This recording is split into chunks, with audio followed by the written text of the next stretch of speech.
This is a junk box from the Goodwill, and you never know what you're gonna find. $4. We'll rip off the tape and see what we got in here. We got the tape all tore off. I'm pretty excited. I think this is a Frenzel lens. Big magnifying glass. Fun jewel stickers. All kinds of knitting needles. I'm gonna lay all this stuff out on the bed. There's a little cross-stitch kit. Silk flowers with rhinestones in there. Be able to make a purse, and this would snap open and closed.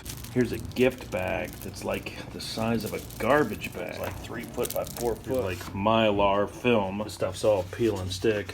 I've seen this at Michael's for about $1 a piece. Brand new packs of crayons. Here's a bunch of paints and some paint brushes. This bag of stones actually caught my eye when I was looking at these. These are all polished rocks. Wow. Some of these are really nice. Here's a piece of quartz. A lot goes into polishing stones like this. Basic stencils. This is like a felt ornament. This says it's a wreath insert.